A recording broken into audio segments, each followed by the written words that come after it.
Un saludo muy grande para todos. De verdad que esto es muy raro, pero es un privilegio. Y es poder usar todos estos canales de tecnología para de una u otra manera sentirnos juntos, estar en comunidad. Y creo que esto es una bendición, como muchas de las otras que Dios nos ha dado. En medio de la oscuridad siempre hay un rayito de luz que está ahí y que es lo que el Señor nos trae. Pero rayo de luz, como lo sabéis, esa es la palabra de Dios, que dice que es una antorcha en nuestro camino. Y esperamos que sea una antorcha a nuestro camino en los tiempos en los que estamos atravesando. Yo quiero invitaros en este tiempo a meditar juntos en Habacuc. Si tienes por allí cerca tu Biblia, la puedes encender, porque ahora las Biblias no se abren, se encienden, que también es un poco raro. Si mi abuelo hubiese escuchado esto, un infarto le hubiera dado, pero bueno, enciende tu Biblia. Y en esa Biblia, si la abres o la enciendes, me gustaría que vayas a Habacuc, este pequeño profeta que está ahí metido en el marisma de libros de los profetas menores. Pero hay una palabra interesante que creo que nos puede ayudar mucho a seguir pensando en todo este tiempo que estamos viviendo. Voy a leer, si me permitís, a Habacuc capítulo 2, si lo puedes estar viendo conmigo. Lo voy a leer para que sepáis en la nueva traducción viviente, por si llegáis a encontrar algunas diferencias. Pero dice la palabra de Dios en Habacuc capítulo 2, versículo 1 en adelante. Subiré a mi torre de vigilancia y montaré guardia. Allí esperaré hasta ver qué dice el Señor y cómo responderá a mi queja. Entonces el Señor me dijo: escribe mi respuesta con claridad en tablas para que un corredor pueda llevarla a otros el mensaje sin error. Esta visión es para un tiempo futuro. Describe el fin y éste se cumplirá. Aunque parezca que se demora en llegar, espera con paciencia, porque sin lugar a dudas sucederá y no se tardará. Mira a los orgullosos, confían en sí mismos y sus vidas están torcidas, pero el justo vivirá por su fidelidad a Dios. La riqueza es traicionera y los arrogantes nunca están tranquilos. Abren la boca tan grande como una tumba y como la muerte nunca están satisfechos. En su avaricia juntaron a muchas naciones y devoraron a muchos pueblos. Pronto sus cautivos se burlarán de ellos y se mofarán diciendo: ¿qué aflicción les espera, ladrones? Ahora tendrán su merecido. Se hicieron ricos por medio de la extorsión, pero ¿cuánto tiempo puede durar esto?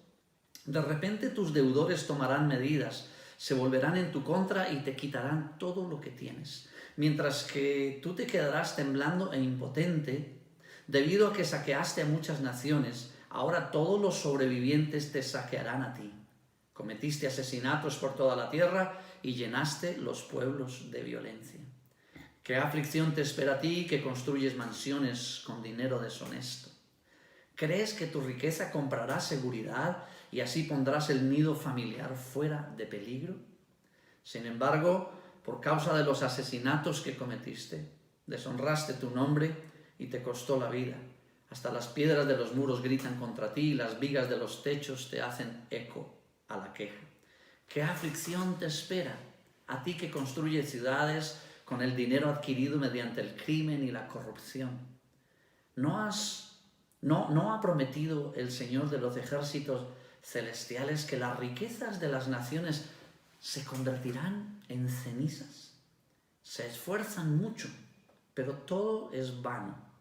Así como las aguas llenan el mar, la tierra se llenará del conocimiento de la gloria del Señor. ¿Qué aflicción te espera a ti que emborrachas a tus vecinos, que los obligas a beber para regodearte de la vergüenza de su desnudez? Sin embargo, pronto te llegará el turno de ser deshonrado. Ven, bebe y demuestra tu desnudez. Bebe la copa del juicio del Señor y toda tu gloria se convertirá en vergüenza. Derribaste los bosques del Líbano. Ahora serás derribado. Destruiste a los animales salvajes.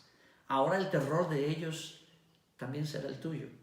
Cometiste asesinatos por toda la tierra y llenaste los pueblos de violencia.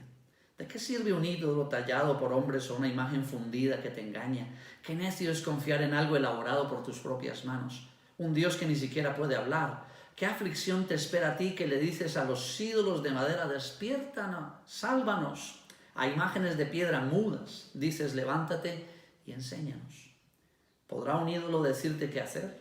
Aunque estén recubiertos de oro y plata por dentro, no tienen vida. Pero el Señor está en su santo templo. Que toda la tierra guarde silencio delante de Él. Interesante capítulo si lo leemos a la luz de nuestro propio tiempo. No sé, pero leo Habacuc y parece que estuviera leyendo un libro que fue escrito ayer. O parece que Habacuc tenía mucha perspectiva de lo que nosotros tendríamos que vivir hoy. Ahora, déjame ponerte un poco en contexto. En el capítulo 2, Habacuc está esperando la respuesta de Dios a una queja que él había colocado. Luego, cuando tengas el tiempo, me gustaría que leyeras el libro de Habacuc completo, por favor. Es muy corto. Pero en el capítulo 1 es toda una queja del profeta, una queja que él coloca. Entonces, en el capítulo 2, por eso el capítulo 2 de Habacuc inicia diciendo, yo voy a esperar a ver qué responde Dios a mi queja. Yo no sé si alguna vez tú has puesto una de esas hojas de reclamación que hay en las tiendas. No estoy de acuerdo por el servicio, por los precios, porque esto me parece que está mal. Tú pones una reclamación, allí sacas una hoja. Pues eso fue lo que hizo Habacuc. En el capítulo 1 es impresionante porque él saca una hoja y comienza a hacer toda una queja. Es una declaración muy fuerte de Habacuc en el capítulo 1, porque él está diciéndole al Señor, Señor, dentro de mis quejas, yo tengo que decirte que tú no escuchas. Parece que no escucharas nada. Te decimos las cosas muchas veces. Tardas mucho en responder. A ver si arreglas un poco el tiempo de respuesta, que esto no es buen servicio al cliente. El que tú respondas tan tarde, digo. Pero tardas mucho en responder. No detienes la maldad. No ves cómo avanza deprisa la injusticia. No te das cuenta que los ricos son más ricos todos los días y los pobres más pobres. Si tú lees el capítulo 1 de Habacuc, es como si estuvieras leyendo el diario, la prensa, el periódico del día de hoy. Ahora, gracias a Dios que solo hacían profetas estos como Habacuc, que no sé, estaba un poco mal el tío. Gracias a Dios que nosotros, quejas de ese tipo, tú y yo, ¿verdad que sí? Nunca. Gracias a Dios que la iglesia en ese tiempo no se queja de la manera en cómo se quejaba Habacuc. Tú no escuchas, tú tardas mucho en responder, mira, no detienes la maldad, no ves cómo avanza la injusticia, no ves que los ricos son más ricos, el dinero está más repartido. ¿Qué está pasando aquí? Parece... No tengo que ir más lejos. Me parece estar escuchándome una mañana de estas. Me parece estar escuchando mi propio corazón. Además, es interesante que Habacuc no para ahí en su queja. Usa otra estrategia que me parece un poco tocante. Habacuc en el capítulo 1 trata de mover a Dios a misericordia, llevándolo a algo que, si lo habláramos en las palabras del día de hoy, sería la autoconciencia. Fíjate, cuidado. Habacuc está intentando que Dios haga autoconciencia. En el versículo 12, él le dice, oh Señor, mi Dios, santo mío, tú que eres eterno. Mira cómo comienza el Habacuc a orar. Oh Señor, mi Dios, santo mío, tú que eres eterno. No puede ser que estés planeando acabar con nosotros. Oh Señor, nuestra roca, tú eres nuestra roca. Tú has enviado a los babilonios para corregirnos y para castigarnos por nuestros pecados. Interesante. De verdad, a mí me parece estar escuchando a alguno de nosotros allí. La oración comienza, oh Señor, tú eres Dios todopoderoso, santo, eterno. Pero Habacuc le hace una pregunta a Dios. ¿Pero acaso estás planeando acabar con tu pueblo escogido, santo, bendito? ¿Estás de verdad pensando en eso? en enviar a los babilonios, pecadores degenerados, para que nos corrijan a nosotros, el pueblo de Israel. No puede un malo corregir a un bueno, ¿o sí? No lo entiendo. Habacuc está hablando unas cosas que yo me pongo a pensar, decir, ¿qué está diciendo Habacuc? Dejémoslo ahí para no hablar peor de Habacuc, porque me meto en un problema con Habacuc. Pero capítulo 2, que es donde quiero centrar en este tiempo, este pensamiento, es la respuesta que Dios da a Habacuc. Él dice, estoy esperando la respuesta, y el Señor le dice, aquí está mi respuesta, Habacuc. ¿Y sabes una cosa? Escríbela en tablas. Primero para que no se olvide, porque lo que está escrito está, ¿verdad? Así que escríbelo en tablas para que cualquiera que la leyere salga corriendo. Esto se puede interpretar de muchas maneras. Para que un corredor pueda llevar a otros el mensaje sin error, como bien lo dice la Nueva Traducción Viviente, pero la versión 60 dice para que el que leyere en las tablas corra.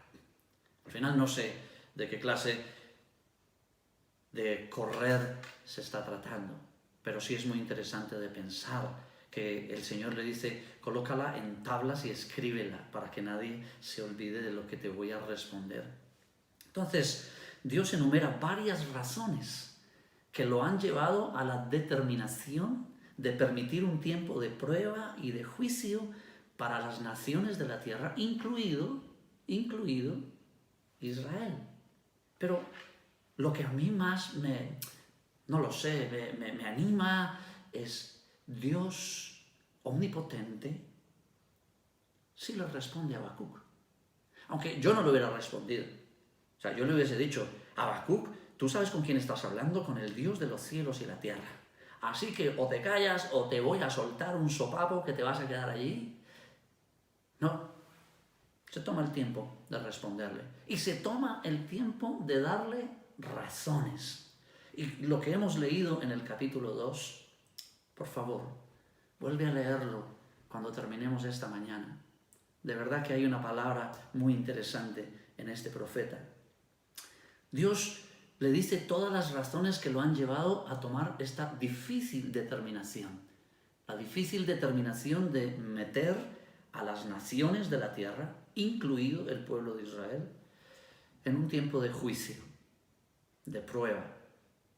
Y las razones, algunas que hemos leído ya en el capítulo, él le dice, mira, las razones por las que estoy haciendo esto es orgullo y arrogancia, versículo 4 y 5, riqueza y avaricia, versículo 5, asesinatos, versículo 8, crimen y corrupción, versículo 12, borrachera y desnudez, versículo 15, exterminio y devastación de bosques y animales, versículo 17, e idolatría, versículo 18. De nuevo, cuando yo estaba estudiando este pasaje, me he vuelto a quedar así un poco como que, quiero que me digas algo. ¿Qué de estas razones no están ocurriendo en la tierra en este momento? ¿Qué de estas razones nosotros podríamos decir, no, Señor, eso no lo puedes decir? ¿Qué de estas razones nosotros podríamos argumentar para detener la mano de Dios? Imposible. Riqueza y avaricia, orgullo y arrogancia, asesinatos, crímenes, corrupción, borrachera, desnudez, devastación de bosques y animales. Yo no sabía que desde Habacuc se estaba hablando de ecología. No tenía idea. Ecología. El cuidado y la mayordomía de la creación. Pero sí, una de las razones que Dios le da a Habacuc es devastación de bosques y los animales, la creación. Algo de lo que hemos tenido que discutir muchísimo en este tiempo, aún con la iglesia. Porque no damos el cuidado a la creación que deberíamos darle. Pero, tema aparte, si me enrollo allí, estoy seguro que no salgo. En medio de la queja del profeta y de los decretos claros, de los argumentos claros que Dios le da, yo quiero dejar en tu mente y en tu corazón en este tiempo 3 pensamientos que para mí son 3 enunciados, son 3 claves hermenéuticas de Habacuc capítulo 2, 3 claves de interpretación en medio de la queja de Habacuc capítulo 1 y de la respuesta que Dios está dando en el capítulo 2. La primera clave está en el versículo 3. Esta visión, dice el versículo 3, Habacuc capítulo 2, esta visión es para un tiempo futuro. Describe el fin y este se cumplirá. Aunque parezca que se demora en llegar, espera con paciencia, porque sin lugar a dudas sucederá y no se tardará. Una de las interpretaciones de la respuesta de Dios a Habacuc está en que Habacuc pueda entender la visión, la forma de ver de Dios. No sé por qué cuando hablamos de visión, si tenemos que hacerlo desde una perspectiva bíblico-teológica, tenemos que decir que cuando se habla de visión, tenemos que pensar inmediatamente en la visión de Dios, no en la nuestra. Por eso es una visión futura, pero también es una visión presente, porque es una visión que lo abarca todo, porque es una visión que viene desde la eternidad hasta la eternidad. Cuando el ser humano habla de futuro, nosotros hablamos de un futuro adelante que no conocemos, que posiblemente no entendemos. Para nosotros futuro tiene que ver con algo desconocido que está en algún momento remoto de una línea de tiempo. Para Dios no. Para Dios visión es todo. Para Dios visión es un proceso holístico, integral. Para Dios visión es 3 componentes en uno: pasado, presente y futuro. Esto no significa que cuando Él le habla a Habacuc solo o no le esté hablando solo para el futuro eterno, para la eternidad, que es muchas veces lo que la gente siempre habla. Oh sí, escribe las tablas porque esto se cumplirá en el fin. Sí, pero todo esto tiene implicaciones para el ahora. Déjame ponerte un ejemplo. En Pablo, en Corintios, luego también si quieres puedes leer esos capítulos, pero Corintios capítulo 12, capítulo 13, capítulo 14 inclusive, se aborda y se dice que la iglesia tiene una función profética. ¿Cuál es la función profética de la iglesia? La función profética de la iglesia es porque los cristianos están... Es el concepto de que los cristianos reinan juntamente con Cristo. Si tú lees el libro de Efesios, tú te vas a encontrar que dice que nosotros estamos con Jesús en los lugares celestiales. ¿Estás tú en los lugares celestiales en este momento, digo, ahora? Sí. Sí, porque tú y yo no podemos entender la Biblia con nuestra visión. Tenemos que entender la Biblia con la visión de Dios. Entonces, cuando nosotros hablamos de futuro, sí, nosotros tenemos una línea de tiempo finita. Tiene principio y fin. Dios no. ¿Qué significa que los cristianos reinan juntamente con Cristo? Pues mira, en ese ejemplo que os estoy dando, Pablo le dice algo a Timoteo en el capítulo 2, déjame leerlo, no tienes que buscarlo, capítulo 2, versículo 11 y 13, dice, esto es verdad, si morimos por Cristo, también viviremos con Él. Si soportamos los sufrimientos, compartiremos su reinado. Si decimos que no lo conocemos, también Él dirá que no nos conoce. Y aunque no seamos fieles, Cristo permanece fiel porque Él jamás rompe su promesa. Pablo, explicándole a Timoteo, su discípulo, le dice unas frases que es muy interesante porque en estos versículos se combina de una manera perfecta los verbos en pasado, los verbos en futuro. Es verdad, si morimos por Cristo, viviremos con Él. Perdón, los verbos en presente y en futuro. Si soportamos los sufrimientos, compartiremos su reinado. Si decimos que no lo conocemos, Él dirá que no nos conoce. Y aunque no seamos fieles, Él permanecerá fiel. Es una esperanza futura, pero con una tremenda importancia para el ahora, para el hoy, para la cuarentena, para la pandemia, voy a decirlo claramente. Sí, se supone que debemos vivir en el presente coherentemente con lo que esperamos tener en el futuro. Escúchalo de nuevo. Se supone que debemos vivir coherentemente en el presente con lo que esperamos que venga en el futuro. Y sabes una cosa, esto para mí no es más interesante porque esta es la verdad del Evangelio. La verdad del Evangelio es que no debemos solamente esperar el futuro eterno. No debemos solamente seguir pensando, allí en el cielo no lloraremos, allí en el cielo tendremos paz, allí en el cielo reinaremos con Dios. Eso no es lo que dice el Nuevo Testamento. El Nuevo Testamento dice, porque el reino de los cielos se ha acercado a vosotros. Está aquí, está allá. Así que no solo voy a pensar en una visión futura, donde voy a tener paz cuando llegue al cielo. No, voy a tener paz ahora porque estoy sentado junto con Cristo en los lugares celestiales.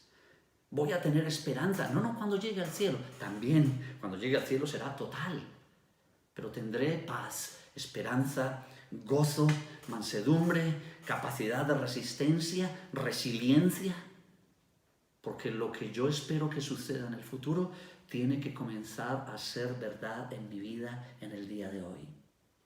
¿Sabes? De eso se trata la fidelidad. Eso se llama fe en la Biblia. Fe, la esperanza de lo que se espera, la convicción de lo que no se ve. Oh sí, porque cuando venga el Señor en el futuro, yo tendré paz, gozo, pero también tengo que tenerla ahora. También tengo que aprender a vivirla, porque tengo que vivir coherentemente hoy con lo que yo espero en el futuro. Eso es lo que define la visión de Dios. Y en Habacuc es muy interesante porque eso es lo que dice Habacuc. Dios le dice, mira a los orgullosos. Versículo 4, confían en sí mismos y sus vidas están torcidas, pero el justo vivirá por su fidelidad a Dios, por su fe. ¿Qué es fidelidad? Fidelidad es firmeza y constancia de los afectos, sentimientos, ideas y obligaciones y en el cumplimiento de los compromisos establecidos. Eso es fidelidad, eso es fe. Así que la primera parte de la respuesta de Dios al profeta fue que se mantuviera firme y fiel, viviendo en el hoy como si estuviéramos en el mañana, viviendo en el hoy como si ya estuviéramos viviendo en el futuro perfecto de Dios. Viviendo sin temor. En el cielo voy a vivir sin temor. Pero no tengo que esperarme al cielo. Estoy sentado con Cristo en los lugares celestiales. Yo puedo tener paz. No perfecta, no completa, pero puedo comenzar a experimentar la paz de Dios que sobrepasa todo entendimiento. La visión de Dios, queridos, forma parte de un plan a largo plazo. Forma parte de un plan eterno, cósmico, universal. Forma parte de un plan al cual nosotros no tenemos acceso en todo momento. No podemos entenderlo completamente. Por eso tenemos que ceñirnos a la visión de Dios. Porque su visión no es parcial, porque tú no entiendes qué pasará mañana. Yo no sé qué va a suceder cuando termine la pandemia. Yo no sé qué va a pasar con el sistema económico español, mundial. No lo sé. Pero Él lo sabe, porque su plan no es parcial. Su plan no va cada 15 días como nuestra cuarentena. Su plan es eterno y eso nos incluye a nosotros. La segunda clave interpretativa que encuentro en Habacuc es el cumplimiento de las promesas de Dios. Como parte de la respuesta, Dios le dice a Habacuc, Hay dos promesas que Dios cumple en medio de su juicio. Cuidado, escucha esto con claridad. Aún en medio del juicio, Dios continúa cumpliendo sus promesas. Esto es poderoso. El tiempo de juicio no anula el amor de Dios. La ira de Dios no anula la justicia de Dios.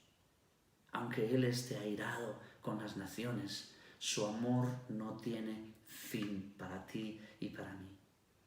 Y hay dos promesas que se cumplen en medio del juicio de Dios. En primer lugar, parte de la queja del profeta fue sobre la injusticia. ¿Os acordáis? Él dice, las riquezas y la avaricia, que esto se sigue avanzando y tú no haces nada. Y en el versículo 13 del capítulo 2, es muy interesante cuando nosotros leemos, versículo 13, ¿no ha prometido el Señor de los ejércitos celestiales que las riquezas de las naciones se convertirán en cenizas? Se esfuerzan mucho, pero todo es en vano. Fue que toda la riqueza de las naciones ha sido levantada con un esfuerzo humano, pero muchas veces sin permiso divino. Esfuerzo humano sin permiso divino. Y todo esto se convertiría en cenizas. Y aquí está la demostración, de nuevo, de Dios intentando corregir el desarrollo de las naciones. Porque la Biblia dice en otros profetas, yo me he enriquecido mucho por el poder de mi fuerza. El Señor llega un momento, dice, todas las riquezas de las naciones se convertirán en ceniza y aunque se esfuercen mucho, todo será en vano. Quiero resaltar, y me es necesario resaltar, el hecho de que Dios habla de todas las naciones porque está incluyendo a Israel. Está incluyendo a su pueblo escogido. Aquí no usa, como en otras partes de la profecía hebrea, el término naciones paganas. Porque en muchas partes de los profetas mayores y menores sí que la Biblia usa naciones paganas para hacer una división entre las naciones de la tierra e Israel como pueblo escogido de Dios. Aquí no. Aquí dice todas las naciones, incluyendo Israel. Así que Israel debe entender que el mensaje también es directamente para ellos. La iglesia, tú y yo, necesitamos entender que este mensaje, el mensajito que nos están dando con esta pandemia, no es solo para los paganos. Esto nos incluye a todos nosotros. Y aquí no usa, como en otras partes, ese proceso de división con naciones paganas. En segundo lugar, se cumple la promesa de Génesis. La promesa que el Señor había hecho en Génesis de que toda la tierra sería llena de su gloria. Aquí cabe destacar que esto sucederá sin mediación alguna. Tan pronto Él termina de decir que todo es en vano, si está basado en el esfuerzo humano, luego Él dice, así como las aguas llenan el mar, la tierra se llenará del conocimiento de la gloria de Dios. ¿Sabes una cosa? Esfuerzo humano sin permiso divino. Esto es una de las demostraciones más claras para mí del tiempo que estamos viviendo.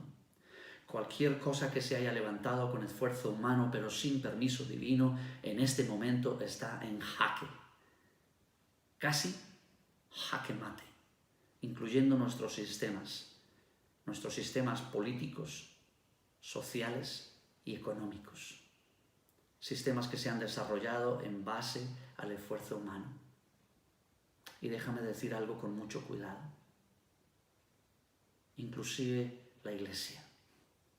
Cualquier cosa que viene de un esfuerzo humano por construir la iglesia, pero sin permiso divino, tendrá unas consecuencias muy fuertes en tiempos como estos. Todo es vano cuando tiene que ver con el esfuerzo humano. Y esto es una de las lecciones que debemos aprender en este tiempo. Nos han quitado todo de las manos, nadie puede hacer nada. No importa que tú tengas 2 helicópteros, un yate y cualquier cantidad de dinero en el banco. No los puedes usar. Tienes que quedarte en casa. Y sabes una cosa, eso es mentira. Lo que salen los bulos del Facebook, no importa que tengas una casa que tiene 11 habitaciones, 3 salas, 2 salones, 4 piscinas. Vas a sentir lo que cualquier ser humano está sintiendo cuando le quitan todo de sus manos. Todo lo que se levanta con esfuerzo humano, pero sin permiso divino, está siendo sometido ahora a un juicio, del cual tenemos que aprender la lección, que cuando salgamos de esto no sigamos construyendo desde nuestros esfuerzos humanos, ni siquiera el reino de Dios, ni tampoco la Iglesia, que lo hagamos desde una perspectiva divina de lo que Él quiere hacer. La segunda promesa es la de Génesis. La manifestación de los juicios de Dios es entonces suficiente para doblegar el orgullo de todas las naciones.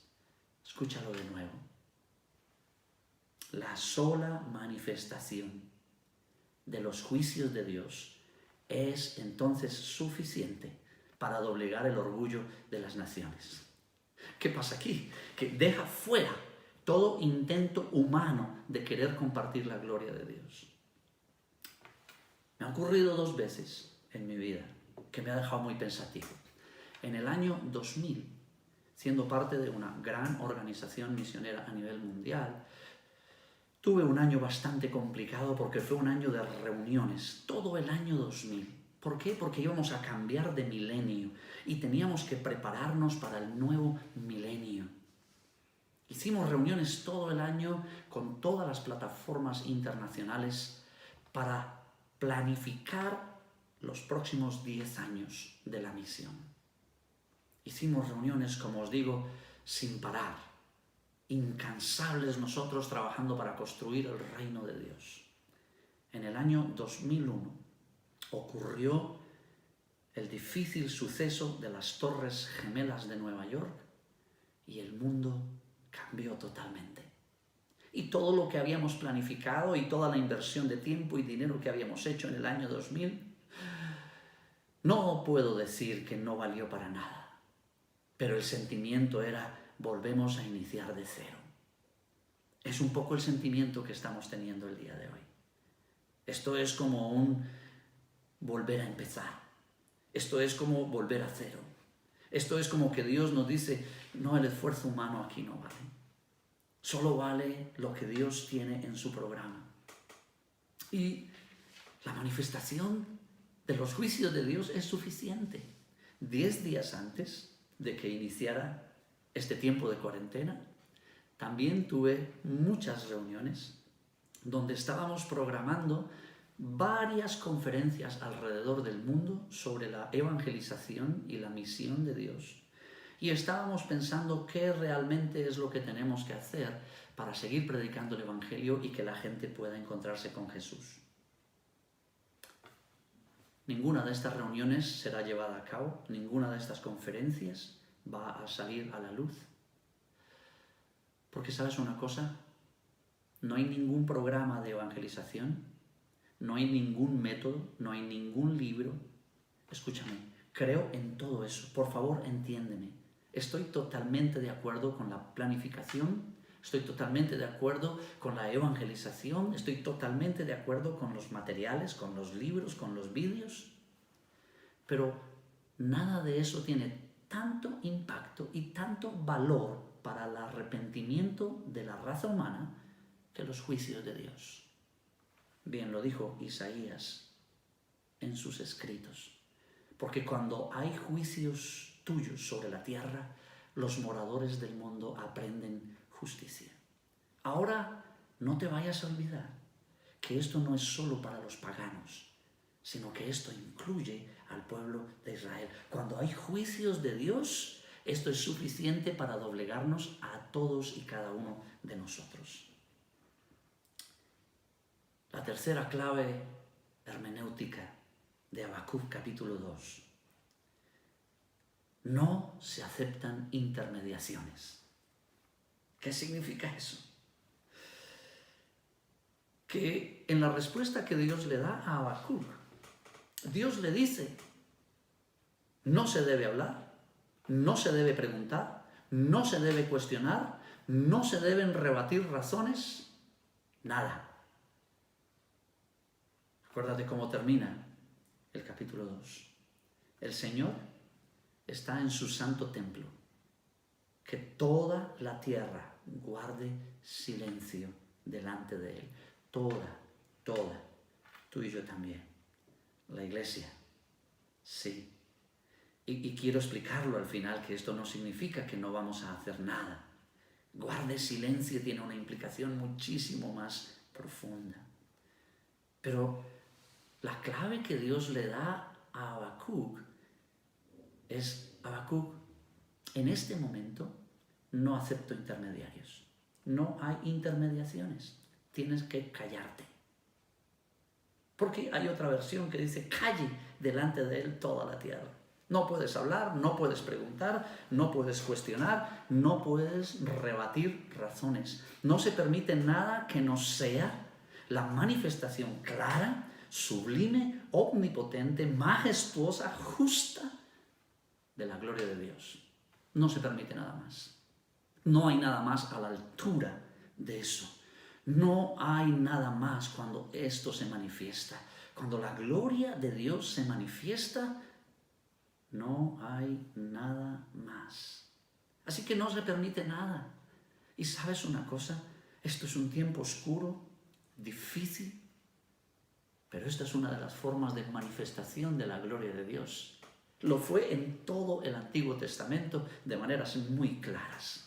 Cuando Dios se presentaba de esta manera en las naciones de la tierra, hasta las naciones más paganas que yo he leído en el Antiguo Testamento, tenían que humillarse ante el Dios de toda la historia. Así que muchos pueden estar diciendo, no, pero esto no puede ser. O sea, Dios no quiere que nos quedemos allí quietos como estatuas. Esto no puede ser que Dios quiere que oremos, Dios quiere que prediquemos, Dios quiere que hagamos algo. Y queridos, quiero deciros que esto no está descartado. No es que Dios quiera que tú te quedes como una estatua allí en tu casa, solo comiendo y engordando, que ya todos estamos pasados de kilos, que eso está claro por esta cuarentena. Pero quiero que leas esta palabra de Habacuc y que entendamos el tenor del versículo, del mensaje y el contexto de la respuesta que Dios está dando a una queja, porque fue una queja de Habacuc y por eso Dios está respondiendo. Dios está diciéndole, pues no. El contexto de la respuesta de Dios es, voy a manifestar mi gloria y va a ser a través de un juicio. Y esto es tiempo de callar delante del Dios del universo, del Dios que sabe lo que está haciendo y por qué lo está haciendo, del Dios que en algunos momentos decide que no hay nada ni nadie que pueda estar a su lado en las circunstancias que Él quiere usar. Queridos, posiblemente estamos en medio de uno de los últimos avivamientos. Tú me dirás, ¿cómo así? Sí, porque no podemos leer avivamiento solo desde la perspectiva de números. Avivamiento en la Escritura fue cuando Dios brindó grandes oportunidades a la humanidad de doblegarse ante Él. El avivamiento no es la respuesta que da el hombre. El avivamiento es la oportunidad que Dios da a la humanidad para arrepentirse y encontrar su rostro. Creo que estamos ante una de las más grandes oportunidades de Dios a la humanidad para doblegar su corazón. Hay múltiples ejemplos de esta forma de actuar de Dios en toda la Biblia. En el Salmo 46:10 dice, quédense quietos y sepan que yo soy Dios. Toda nación me honrará y seré honrado del mundo entero. Escucha eso. Quédense quietos y seré honrado del mundo entero. Dímelo a mí, es mi trabajo. Yo digo, Señor, no, el mundo no te puede honrar si yo no hago mi trabajo como misionero. Y el Señor dice, quédense quietos. Sepan que yo soy Dios. Toda nación me honrará.